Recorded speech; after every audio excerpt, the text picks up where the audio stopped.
قل من يرزقكم من السماء والأرض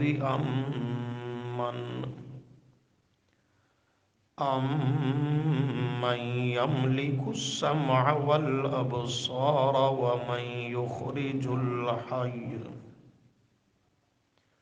ومن يخرج الحي من الميت ويخرج الميت من الحي ومن يدبر الأمر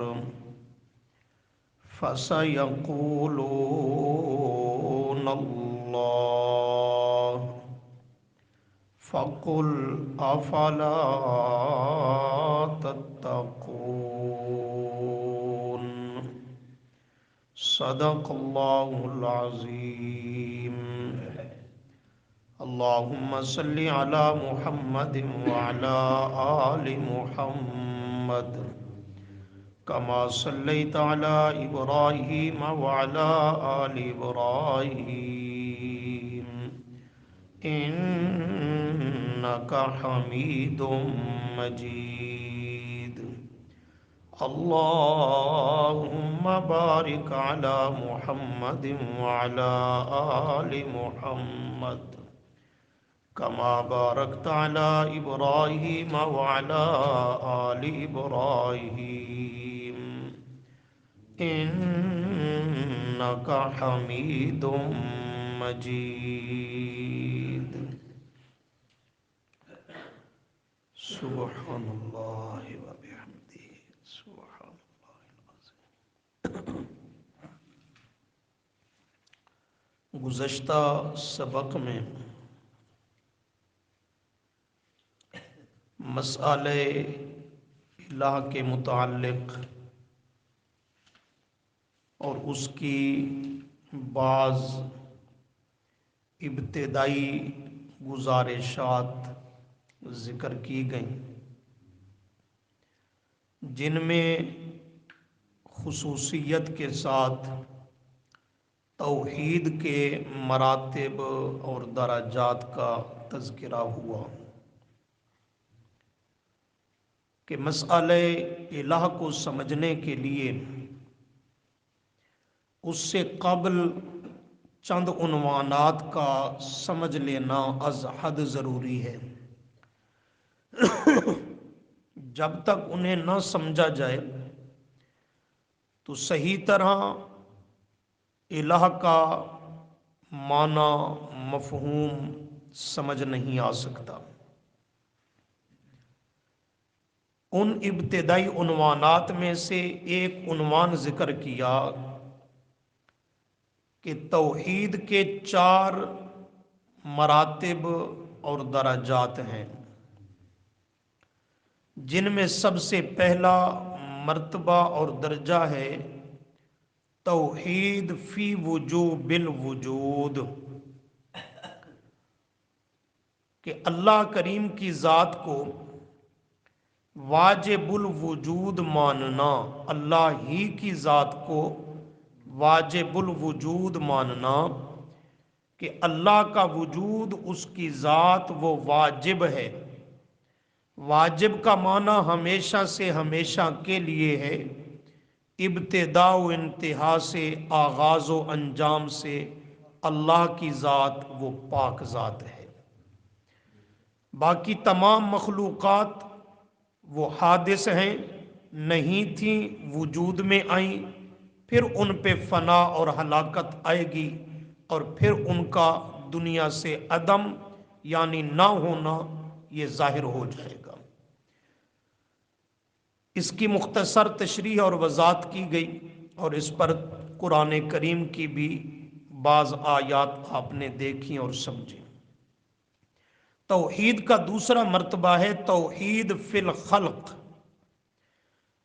کہ اس کائنات کی ہر شے کا، ہر ذرے کا، ہر مخلوق کا خالق ہونا یہ صرف اللہ کا خاصہ ہے، اور وہ اپنی اس شان میں وحدہ لا شریک ہے اللہ کا کوئی شریک نہیں، اور اللہ کے سوا کوئی کائنات کی ہستی، کسی ذرے کی، کسی تنکے کی بھی وہ خالق نہیں ہے، مخلوق ہو کر خالق نہیں ہو سکتی۔ کسی اور ذرے یا تنکے کا خالق ہونا تو دور کی بات ہے، کوئی بڑے سے بڑی ہستی کیوں نہ ہو، وہ تو اپنی تخلیق اور پیدائش میں بھی اللہ کی محتاج ہے، وہ اپنے آپ کو بھی پیدا کرنے والی نہیں ہے۔ اس پر بعض آیات آپ نے دیکھی۔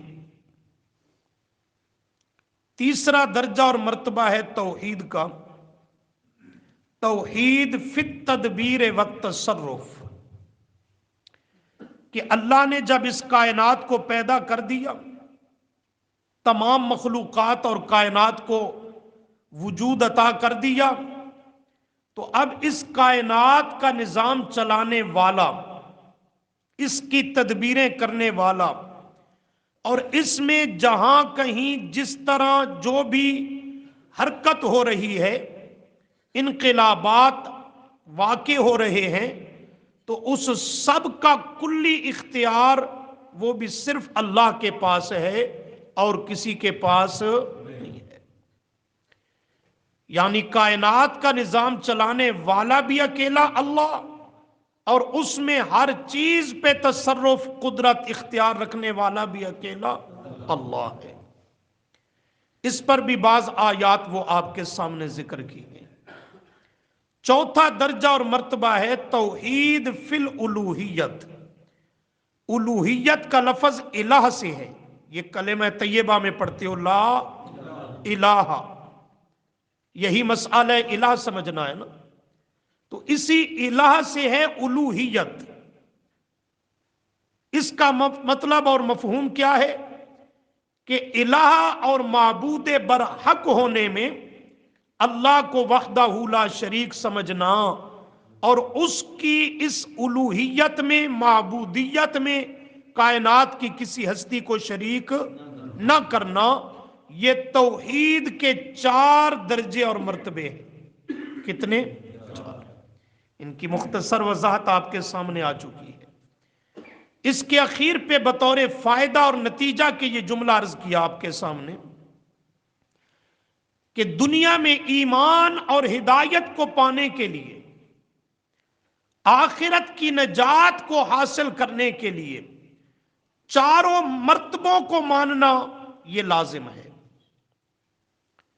4 میں سے کسی ایک مرتبہ توحید میں بھی، اور اس کے بھی کسی ایک پہلو میں بھی اگر اللہ کے ساتھ کسی کو شریک ٹھہرا دیا، تو باقی مراتب اور درجات کا ماننا بھی وہ اسے شرک سے بچا سکتا نہیں ہے۔ یہ کسی ایک توحید کے مرتبے کے کسی ایک پہلو میں بھی شرک کرنے والا وہ اللہ کے ہاں مشرک ہوگا، اور اگر اسی حال پہ مر گیا تو قیامت کے دن سیدھا جہنم کا ایندھن بنے گا۔ ایمان اور ہدایت کے حصول کے لیے، آخرت کی نجات کے لیے 4 مرتبوں میں اللہ کی توحید کو ماننا، اسے وحدہ لا شریک جاننا ضروری ہے۔ اس پر آپ کو جملہ عرض کیا کہ مشرکین عرب ان 4 مراتب توحید میں سے 2.5 درجے مانتے تھے توحید کے۔ اب آپ نے گفتگو دھیان سے سمجھنی ہے۔ کتنے درجے توحید کے مانتے تھے؟ 2.5 درجے۔ یہ ابھی بات کھلے گی تو آپ کو آسانی سے سمجھ آئے گی انشاءاللہ۔ صرف 1.5 درجے میں، 2.5 درجے توحید مانتے تھے، باقی 4 میں کتنی بچ گئی؟ 1.5 درجہ۔ صرف 1.5 درجے میں اللہ کے ساتھ وہ شرک کرتے تھے، 4 درجوں میں مشرک نہیں تھے۔ 4 میں سے 2.5 درجوں میں اللہ کو وحدہ لا شریک مانتے تھے، اللہ کا کسی کو شریک نہیں بناتے تھے، خالص اور کھری 2.5 درجوں میں توحید مانتے تھے، پر 1.5 درجے میں آ کر انہوں نے گڑبڑ اور خرابی کی، اس میں اللہ کے ساتھ اوروں کو شریک ٹھہرایا، تو 2.5 درجے جو توحید مانتے تھے، صرف 1.5 درجے میں وہ شرک کرتے تھے، تو 2.5 درجے توحید ماننے کی وجہ سے مومن بن گئے؟ یہ 2.5 درجے توحید کا ماننا انہیں آخرت کے دن نجات دلا سکتا ہے؟ جہنم کے عذاب سے بچا سکتا ہے؟ نہیں بچا سکتا۔ اسی لیے عرض کیا کہ ایمان اور ہدایت کے لیے، آخرت کے دن کی نجات کے لیے، چاروں درجوں میں اللہ کی توحید کا ماننا ضروری ہے۔ پہلا درجہ جو آپ نے پڑھا، توحید فی وجوب الوجود، اللہ کی ذات کو آسان لفظوں میں، اللہ کی ذات کو ابتدا و انتہا سے پاک ماننا، ہمیشہ سے ہمیشہ کے لیے ماننا، القیوم ماننا، ہمیشہ سے ہمیشہ کے لیے ہے۔ اس میں مشرکین عرب اللہ کو وحدہ لا شریک مانتے تھے۔ ان کا یہ عقیدہ تھا کہ اللہ کریم ہمیشہ سے ہمیشہ کے لیے ہے، نہ اس کی ابتدا ہے نہ انتہا ہے۔ جب کچھ نہ تھا تب بھی اللہ تھا، اب سب کچھ ہے، اللہ کی ذات ہے۔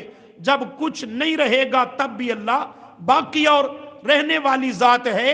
اور اس طرح کی کائنات کی کوئی اور ہستی وہ تسلیم نہیں کرتے تھے۔ یعنی اللہ کے سوا کسی کو واجب الوجود، القیوم، ہمیشہ سے ہمیشہ رہنے والا نہیں مانتے تھے۔ اس معاملہ میں وہ اللہ کی توحید کے قائل تھے، اور وہ کہتے لا واجب الوجود الا اللہ، نہیں کوئی ہمیشہ سے ہمیشہ رہنے والا سوائے اللہ کے۔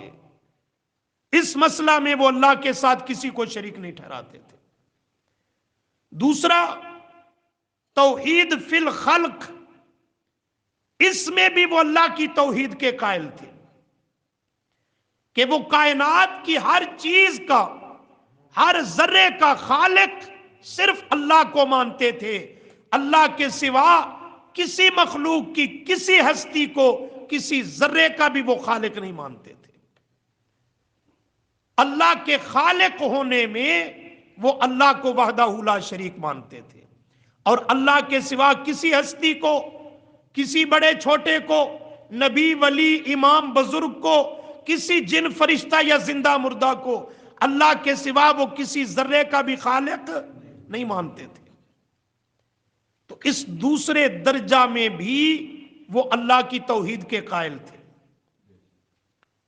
اب آگے آیا تیسرا درجہ، یہاں پہ بات سمجھنی ہے۔ توحید فی التدبیر والتصرف، کہ کائنات کا نظام چلانے والا ہونا، کائنات میں ہر چیز پہ اختیارات رکھنے والا ہونا، اس کے فیصلے کرنے والا ہونا، وہ اس تیسرے مقام پہ آ کر اس کو تقسیم کر دیتے۔ کل کے سبق میں نے عرض کیا تھا، اس کو تقسیم کر دیتے۔ وہ کہتے یہاں 2 قسمیں ہیں امور کی، کاموں کی، معاملات کی۔ ایک ہیں بڑے بڑے کام، امور عظام، بڑے بڑے کام، یہ کائنات کا پیدا کرنا، سورج کا نظام، چاند کا نظام، ستاروں کا نظام، بر و بحر کا نظام، موسموں کا نظام، رات اور دن کا نظام، بارشوں کے برسانے کا نظام، روزی اور رزق دینے کا نظام، یہ جتنے بڑے بڑے کام ہیں وہ کہتے یہ اللہ ہی کرتا ہے، اللہ کے سوا کوئی نہیں کر سکتا۔ اس تیسرے حصے کو انہوں نے کیا کر دیا؟ اس نقطے کو سمجھے، اس موڑ کو، اس تیسرے درجے کو انہوں نے تقسیم کر دیا اور 2 حصوں میں اسے بانٹ دیا۔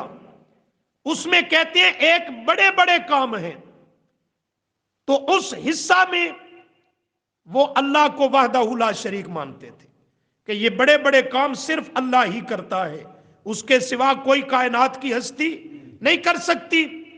اللہ اکیلا اس میں تنہا اور یکتا ہے، اور اللہ کے ساتھ اس کا کوئی شریک نہیں۔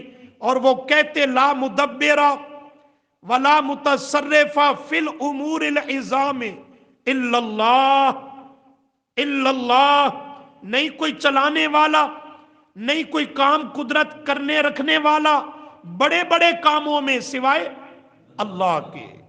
یہ بڑے بڑے کام کرنے والا اکیلا اللہ. وہ کہتے اس میں دوسری قسم ہے امور حقیرہ، چھوٹے چھوٹے کام. پیٹ میں درد ہے اس سے صحت دینی ہے، سر میں درد ہے اس سے شفا دینی ہے. یہ چھوٹے چھوٹے کام. کوئی مقدمے میں پھنسا ہوا ہے اس سے رہائی کی ضرورت ہے. روزی رزق میں کاروبار میں کوئی رکاوٹ آ گئی ہے اس کو چلانا ہے. یہ چھوٹے چھوٹے کام. وہ کہتے یہ جو چھوٹے چھوٹے کام ہیں ان کے کرنے کے اللہ نے اپنے پیاروں کو اختیارات دے رکھے ہیں. یہاں سے مشرکین عرب کا شرک شروع ہو رہا ہے. ورنہ پہلے دو درجوں میں اللہ کو وحدہ لا شریک مانتے ہیں، تیسرے کو انہوں نے دو حصوں میں تقسیم کر دیا. بڑے بڑے جو کام ہیں اس میں بھی اللہ کو وحدہ لا شریک مانتے ہیں. 2.5 درجے توحید کے مان لیے، پر یہاں آ کر کے کہتے ہیں جو چھوٹے چھوٹے کام ہیں نا، یہ اللہ کریم نے اپنے نیکوں کاروں کو، مقربین اور پیاروں کو اختیارات دے رکھے ہیں. اور وہ اختیارات بھی کلی نہیں، جزوی عطا کیے ہیں کہ وہ اپنے اپنے ایریا کے لوگوں کی یہ مشکل کشائی اور حاجت روائی کرتے ہیں اور کر سکتے ہیں. سمجھ رہے ہو؟ اپنے اپنے ایریے کے، جو جس جگہ کا بابا ہے وہ اپنے ایریے کے لوگوں کے یہ چھوٹے چھوٹے کام کر سکتا ہے. دوسرے ایریے کے وہ کاموں میں دخل اندازی نہیں کر سکتا. دوسرے ایریے کا بابا وہ اپنے ایریوں میں وہ کر سکتا ہے. تو یہ چھوٹے چھوٹے امور میں، چھوٹی پریشانی اور مسائل معاملات میں اللہ نے ان کو اختیارات دے رکھے ہیں اور ان کو ڈیوٹیاں اللہ نے سپرد کر رکھی ہیں. لہٰذا یہ ہمارے کام کر سکتے ہیں. اور جو بڑے کام ہیں وہ اللہ خود کرتا ہے. یہ زیادہ کریں تو ان میں ہماری اللہ کے آگے سفارش کر دیتے ہیں، عرضی پہنچا دیتے ہیں. باقی بڑے کام یہ کر سکتے نہیں ہیں. چھوٹے چھوٹے کاموں میں یہ ہمارے مشکل کشا ہیں، حاجت روا ہیں. آپ قرآن کریم پڑھیں گے، قرآن پاک بتلائے گا. یوں نہیں کہے گا کہ اے مشرکین مکہ تمہارے معبود بناوٹی وہ بڑے بڑے کام نہیں کر سکتے. اس کا رد نہیں کرے گا، کیونکہ بڑے کام تو وہ اپنے معبودوں کے لیے مانتے ہی نہیں تھے. وہ کہتے یہ تو اکیلا اللہ کرنے والا ہے. قرآن کریم کا انداز آپ کو یہ ملے گا. وہ اپنے وقت پر آیات آئیں گی.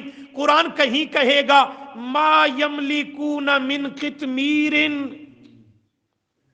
ما یملکون من، یہ کھجور کی گٹھلی کے پردے کے بھی مالک.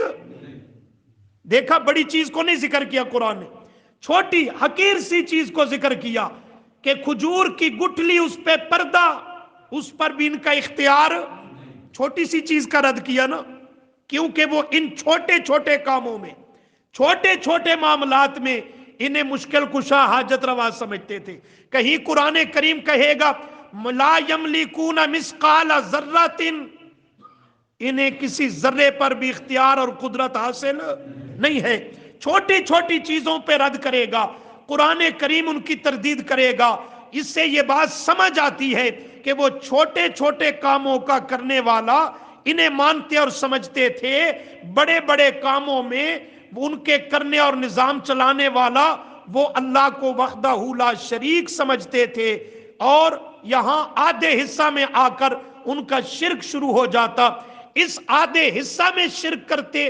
اور چوتھا درجہ توحید فی الالوہیت، مسئلہ الہ میں، اللہ کی معبودیت میں وہ مکمل اس درجہ میں شرک کے اندر مبتلا تھے. اس چوتھے درجہ میں مکمل شرک کرتے تھے. جو الہ اور معبود کی شانیں ہیں وہ اللہ کی نیک ہستیوں میں مانتے تھے. اور لفظ الہ، معبود جس کا معنی کرتے ہو، الہ کا لفظ وہ اپنے اپنے بناوٹی معبودوں پر بولتے تھے، واضح اور کھلے لفظوں میں. ان کو اپنا الہ کہتے تھے، معبود کہتے تھے، اور ان کی کھلے طور پہ پوجا اور عبادت کرتے تھے. تو اس چوتھے درجے میں مکمل شرک میں مبتلا تھے. اور تیسرے درجے کو انہوں نے تقسیم کر دیا. آدھے میں اللہ کی توحید بڑے بڑے کاموں میں مان لی، اور آدھے حصہ میں چھوٹے چھوٹے کاموں میں انہوں نے اللہ کے ساتھ نیک ہستیوں کو کیا کر دیا؟ تو چاروں میں سے 2.5 درجے توحید کے قائل تھے، مانتے تھے، قرآن اس کو ذکر کرے گا، اور 1.5 درجے میں وہ شرک کرتے تھے۔ اور ان کا شرک کہاں سے؟ یہ جو چھوٹے چھوٹے کام ہیں یہ اللہ کے نبی، ولی، نیک ہستیاں کر سکتی ہیں، اور اس میں بھی وہ کسی ایک کو پورے کائنات کا مشکل کشا نہیں سمجھتے تھے، اپنے مخصوص ایریے کا اسے مشکل کشا، حاجت روا، کرنیاں بھرنیاں والا مانتے، اور دوسری بات اسے بھی چھوٹے چھوٹے سارے کاموں کے لیے مشکل کشا نہیں مانتے، کوئی ایک ڈیوٹی اس کے سپرد کرتے تھے، ہے بھی اپنے ایریے کا، ہے بھی کسی فلاں ایک بیماری اور پریشانی کے لیے، سارے امور کے لیے بھی نہیں، پورے ایریا کے لیے بھی نہیں، اس اپنے مخصوص اور محدود علاقہ کے لیے، اس میں بھی کسی ایک آدھ کام کے لیے یہ مشکل کشا ہے۔ اسی لیے تو انہوں نے بہت سارے معبود بنائے ہوئے تھے، 360 تو اللہ کے گھر بیت اللہ میں رکھے، ہر گھر کا جدا خدا بنایا، سفر حضر کے الگ الگ معبود بنائے، کاروبار تجارت کا الگ الگ بنایا، کوئی لات ہے، کوئی منات ہے، کوئی عزا ہے، کوئی حبل ہے، کوئی فلاں ہے، کوئی فلاں ہے۔ بیت اللہ میں جو 360 رکھے اس میں حضرت ابراہیم کے نام کا بت ہے، بخاری شریف میں حدیث میں ہے، حضرت اسماعیل کے نام کا بت بنا کے رکھا ہے۔ تو وہ یہ کثیر تعداد میں معبود کیوں بناتے؟ اس لیے کہ ایریے بہت سے تھے، وہ انہوں نے بانٹ کر کے ایریے دے دیے، اور مسائل پریشانیاں بیماریاں بھی بہتی ہوتی ہیں، تو انہوں نے بیماریاں بھی ان کے لیے تقسیم کر دی ہیں، یہ فلاں پریشانی کے لیے، یہ بابا فلاں پریشانی کے لیے، یہ بابا فلاں پریشانی کے لیے، یہ فلاں حاجت و ضرورت کے پورا کرنے کے لیے ہے۔ جیسے یہ ڈاکٹر حضرات ہوتے ہیں اسپیشلسٹ، ہر بیماری کا الگ اسپیشلسٹ ہوتا ہے نا، یہ ہارٹ دل کی بیماری کا اسپیشلسٹ ہے، یہ گردوں کے لیے ہے، یہ فلاں کے لیے ہے، یہ فلاں کے لیے، یہ فلاں کے لیے ہے۔ تو انہوں نے بھی ہر مرض غرض کے لیے جدا جدا، کیوں یہ بات مشکل ہے؟ آج ذرا غور کر کے دیکھ لو، آج بھی مخصوص بابے اور ان کی مخصوص ڈیوٹیاں، مخصوص بیماریوں اور پریشانیوں کے لیے وہ ڈاکٹروں کی طرح اسپیشل لسٹ مشکل کشا بنے ہوئے ہیں۔ بابے جادے کی کون سی ڈیوٹی ہے؟ آنکھیں، آنکھوں کی بینائی درست کرتا ہے، اپنی آنکھیں ہمیشہ کے لیے بند ہو گئی، دوسروں کو بینائی دینے پہ لگا دے۔ جب آدمی شرک کرتا ہے تو رب انسان کی مت مار دیتا ہے۔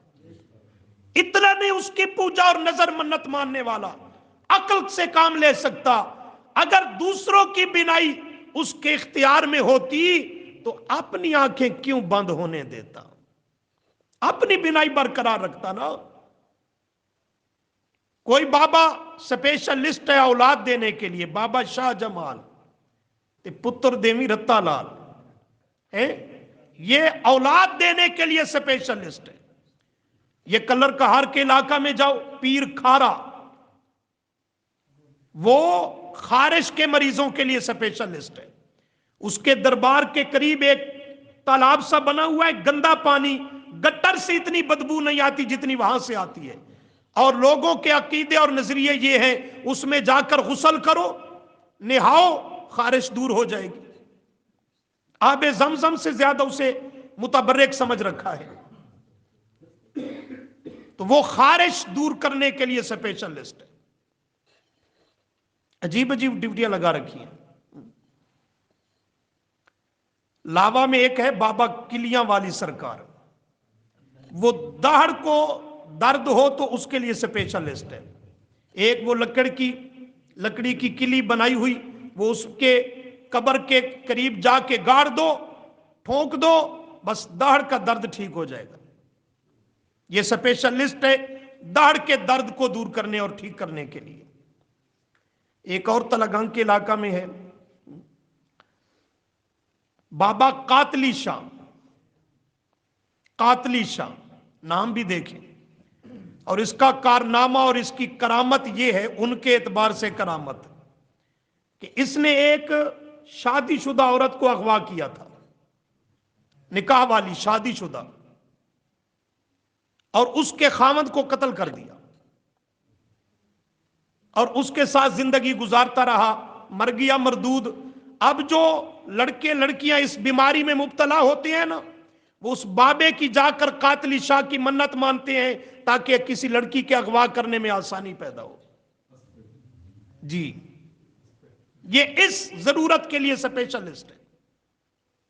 تو آج بھی یہی قوم کا حال ہے جو اس وقت کے ابو جہل اور اس کی پارٹی کا حال تھا۔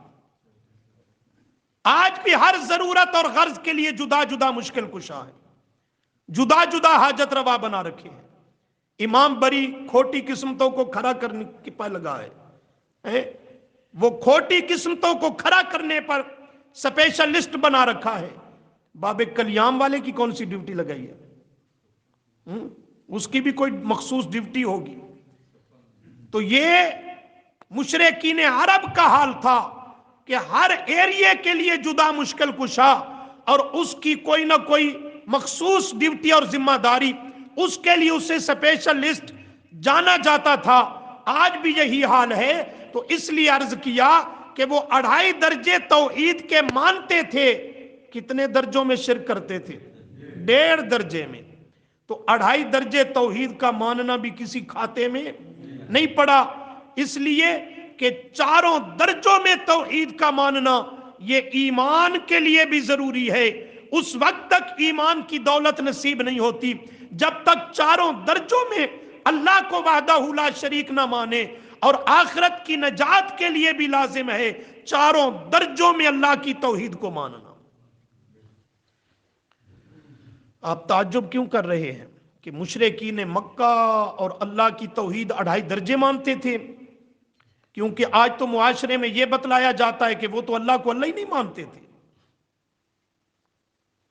یہیں سے ہمارا اگلا عنوان شروع ہوگا کہ مشرکین عرب کا دین کے معاملہ میں نظریہ اور ذہن خیال کیا تھا، احوال جاہلیت۔ تو یاد رکھیں، مشرکین عرب اللہ کو اللہ مانتے تھے، وہ دہریے نہیں تھے کہ اللہ کی ذات کے بھی قائل نہ ہوں، وہ اللہ کو اللہ مانتے تھے۔ اور یہ عنوان سمجھنا انتہائی ضروری ہے۔ حضرت شاہ ولی اللہ محدث دہلوی رحمت اللہ تعالی علیہ، نام سنا ہے نا، جو برے صغیر پاک و ہند میں سب سے پہلے قرآن و سنت کا پیغام لے کر آئے، اور آج دنیا میں اہل و سنت کے نام پر جتنے فرقے اور طبقے ہیں، سب کی سند حضرت شاہ ولی اللہ سے ہو کے اوپر جاتی ہے، سب ان کا احترام کرتے ہیں، وہ سب کا مقتدا اور امام مانا جاتا ہے۔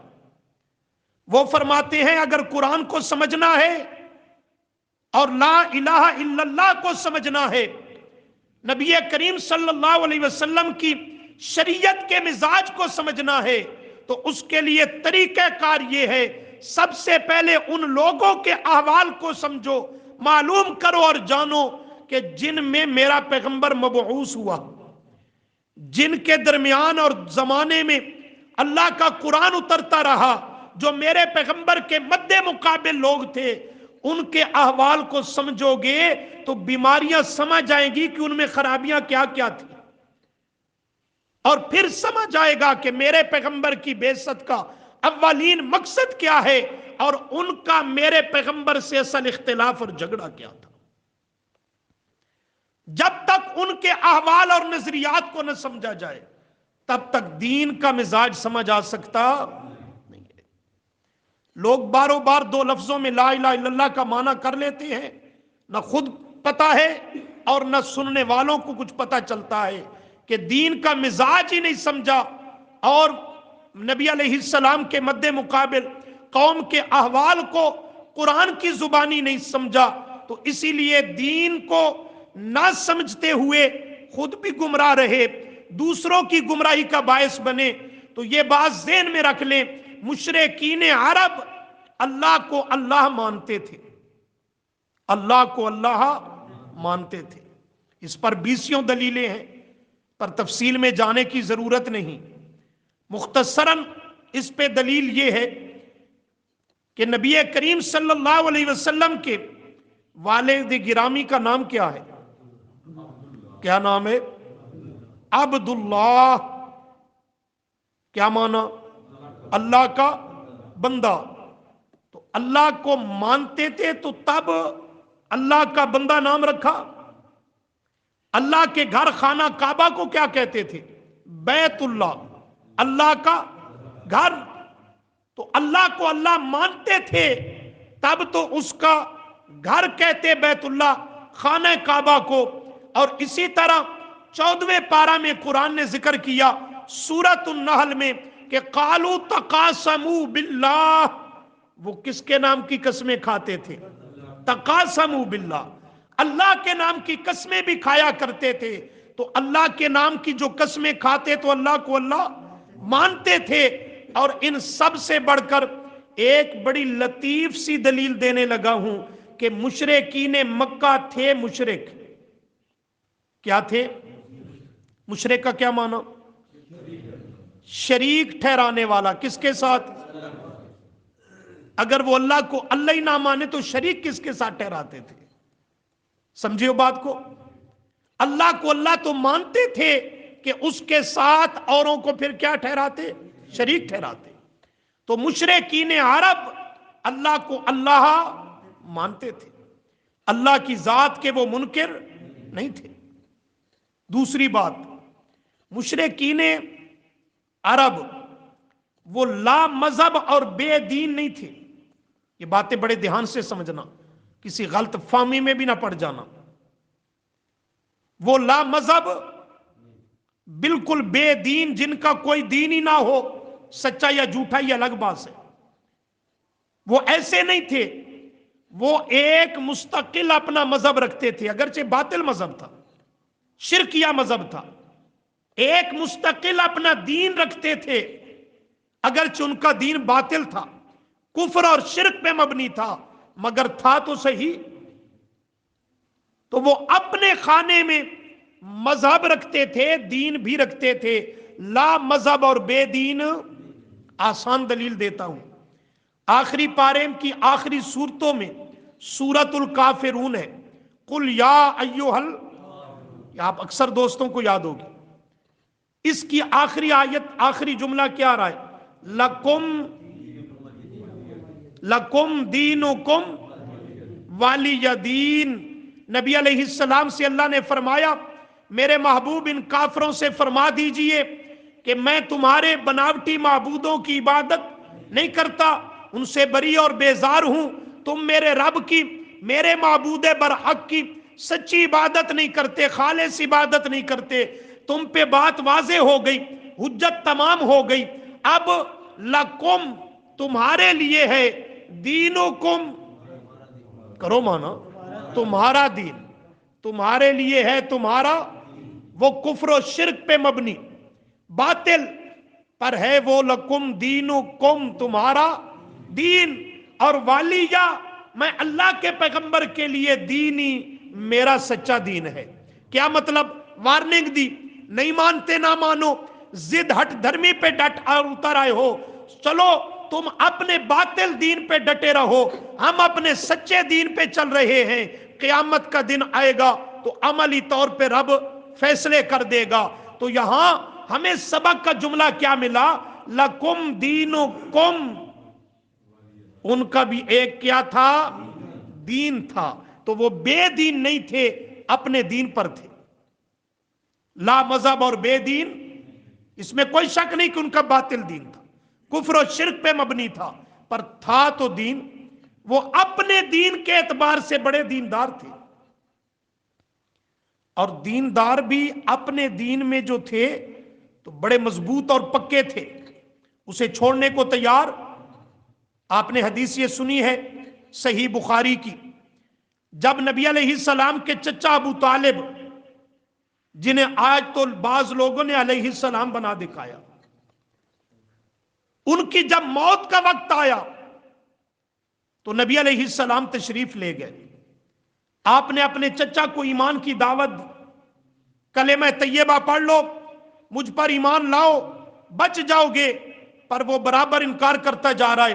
پاس ابو جال بیٹھا ہے اور دوسرا ایک کافر بیٹھا ہے، وہ بھی اسے کہتے ہیں خیال کرنا آخری وقت ہے تیرا، اپنے دین اور مذہب کا، وہ جو دین اور مذہب رکھتے تھے اس کا ناک کٹا کے نہ جانا، ورنہ پیچھے ہمیں کوئی زندہ رہنے نہیں دے گا، سارے لان تان کریں گے۔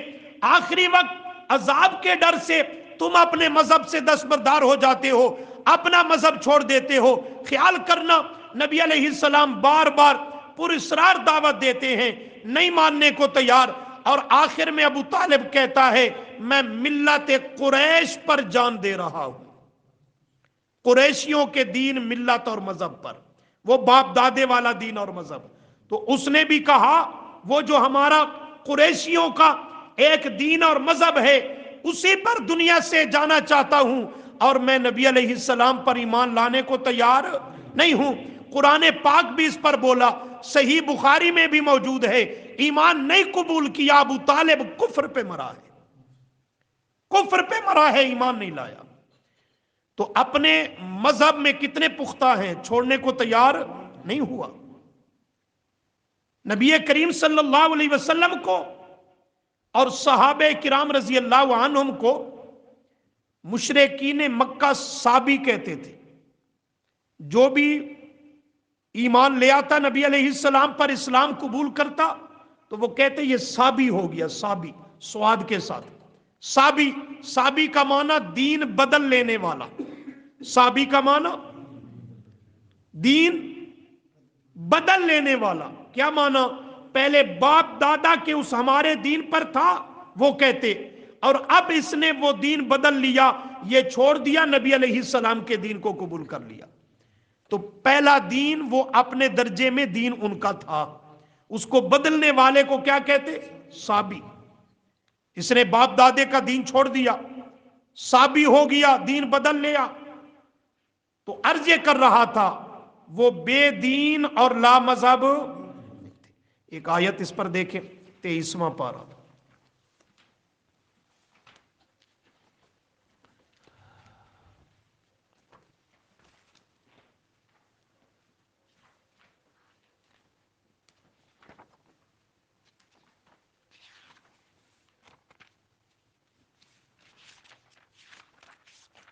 تیئیسواں پارہ، صفحہ ہے 722، 722 مل گیا جی؟ سورہ صاد۔ مضمون لمبا ہے، ہم صرف ترجمہ کر کے اپنے سبق کے جملے کی طرف نکلیں گے۔ آپ نے آیت نمبر 3 کے بعد 4 دیکھنی ہے۔ فرمایا وَعَجِبُوا، مل گیا جی؟ وَعَجِبُوا، اور وہ تعجب کرنے لگے، ان کے جاءہم، آیا ان کے پاس، منذرن، ڈرانے والا، آگاہ کرنے والا، منہم، انہی میں سے، وقال الکافرون، اور کہا، بولو بولو، اور کہا کافروں نے، ھذا ساحر، یہ کیا ہے؟ جادوگر ہے، جادو کرنے والا، کذاب، الیاذ باللہ، اور سچا نہیں، محتاط مانا، اور سچا نہیں۔ آگے کیوں کیا کہہ دیا نبی علیہ السلام نے؟ فرمایا، کہنے لگے اجعل الآلہۃ الہا واحدا، اجعل الآلہۃ، بڑے تعجب کے رنگ میں کہنے لگے اچھا کیا بنا دیا اس نے، آلہۃ، تمام الہوں کا، وہ بہتے بنائے ہوئے تھے نا انہوں نے، جمع، آلہۃ، تمام الہوں کا، تمام معبودوں کا اس نے بنا دیا، الہا واحدا، ایک اکیلا الہ، ایک اکیلا الہ بنا دکھایا۔ کہتا ہے لات، منات، عزا، ہبل، حضرت ابراہیم، اسماعیل، فلاں فلاں، یہ کوئی الہ اور معبود نہیں، الہ ہے تو الہ واحدا، اکیلا اللہ کریم الہ ہے۔ ان ھذا، انا کا معنی، بولو بولو، انا،